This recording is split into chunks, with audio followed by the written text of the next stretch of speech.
Hey, it's Raul in Hollywood for Tommy2.net. This week, Degrassi is the word. That's right, Degrassi, The Next Generation, Season 5 of Degrassi continues. This coming Friday, April 7th, 8 p.m., catch it on the N. And in Canada, catch it on CTV. This week, I'm speaking to the girl who plays Emma. That's right, Miriam McDonald is my guest, and she's joining me right now on the phone. First of all, this is now the 5th season of Degrassi. I mean, yeah. This must be beyond your imagination to be on a show this long. It really is. I mean, when I came into it, I was this little 16-year-old girl who had no idea what this industry was all about or how to act or how to be on TV or how to be in the media. And over the past 5 years, I have grown so immensely. It's kind of beyond comprehension. And for you, it started off with a bang because the first episode, it really set the standard for the show because you meet this guy online, turns out to be someone old enough to be your father, essentially. Exactly. And it really just kind of, it set the tone for what this show was all about. You're right. I was just thrown into it, and it really set the tone for being an issues-based show and a show that isn't afraid to tackle the hard topics and talk about the stuff that a lot of people don't want to talk about. And the show, it's obviously been popular in Canada for years, but here in the States now, you guys are like rock stars.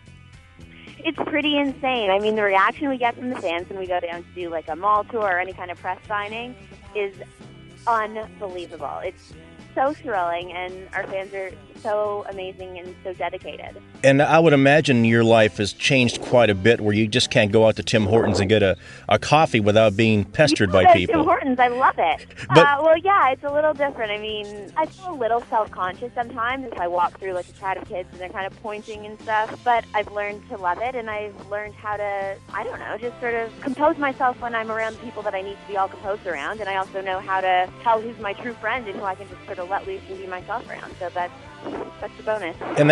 And that's what's amazing to me is that there are people like my age who watch the original, and when you guys came on, I was kind of, well, I don't know. But when I watched the first episode, I was so drawn into the new characters and the mixture of the old characters. I think that's a nice thing is that we can cater to the original fans who love Joey and Spike and Snake and all that, and then the whole new base of fans who, drawn to the characters of the new generation. People always ask me, what school do they film it at? So, well, it's not a school. I mean, you guys have done an amazing job with the set. The studio is incredible.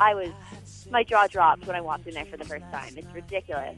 What was it like for you the first day of filming? It was a whirlwind. It was an absolute whirlwind because I had no idea what I was doing. I didn't know any of these people. I mean, I didn't even know what a mark was. I knew action and I knew cut, and that was about it. And I was just sort of going along for the ride, having all this stuff thrown at me. But I don't know, my personality is such that when I'm thrown into sort of a semi-stressful situation, I thrive. So it was really great for me. Without giving too much away, what can we expect for this 5th season of Degrassi? Oh my gosh, this season is by far the most intense and the most dramatic that we've ever had. I mean, we deal with interesting relationship dynamics in terms of possibly girls with other girls, and I know my character deals a lot with body image and with her family getting sort of torn apart and turmoil in her personal life and religion and all those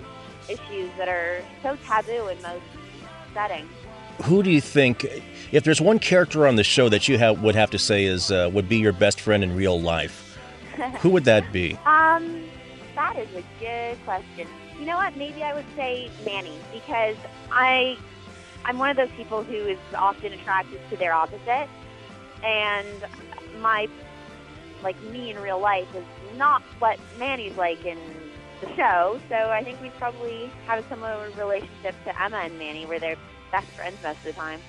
And that's the unique thing that I point out to people, that the chemistry that you see on the show, in particular with Canadian shows, I notice this more than American shows, the chemistry is real. This is not fake chemistry. You people really like each other. It's true. I mean, I've worked on the odd American production, and it's sort of strange. Like, you shoot your scene, and then you go off into your separate trailers. You don't really talk. You don't get together at lunch. You don't go out after work. But on Degrassi, we're all friends, and we have been for the past 5 years, and we sometimes go to parties together, and we go for dinner, and we do all that stuff. So, yeah, there's like a real solid foundation to the relationship.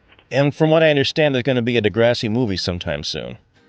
Well, I don't even know about that. I would love there to be one, but I haven't heard anything solidified and cast in stone yet.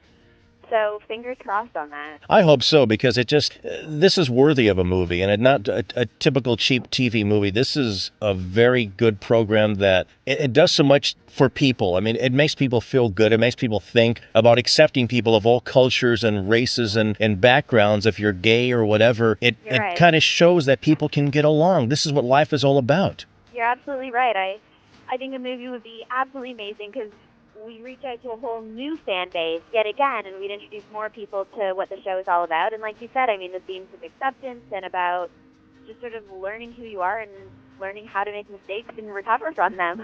Now, for you, like, obviously, when you're not filming, you must enjoy some really good music. So, what's like on your list of what you enjoy? Oh, that's a good question. I listen to such a diversity of stuff right now.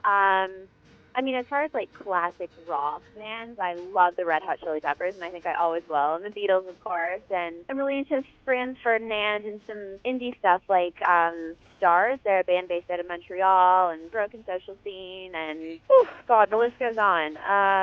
Oh God, so much stuff. James Blunt, I kind of have a semi-crush on him.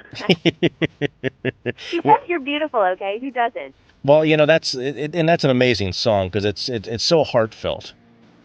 You're right. And he's got such a cute voice, and he's so cute in his video. Any guy could sit there and take his shoes off, and girls say he's cute. You got to be good. That's all you got to do. It's as simple as that. Take off your shoes. Well, Miriam, I really appreciate your time today. No problem. Seriously, truly honored. That's Miriam McDonald, who plays Emma Nelson on Degrassi: The Next Generation. Season 5 of Degrassi continues this coming Friday, April 7th, 8 p.m. on the N. It's a 2-hour episode called The Lexicon of Love. Be sure to check it out on the N, 8 p.m. Friday, April 7th. And of course, in Canada, catch it on CTV. We'll have more from Degrassi in the weeks ahead. You never know who's going to be up next. So until next time, this is Raul in Hollywood for Tommy2.net. Peace.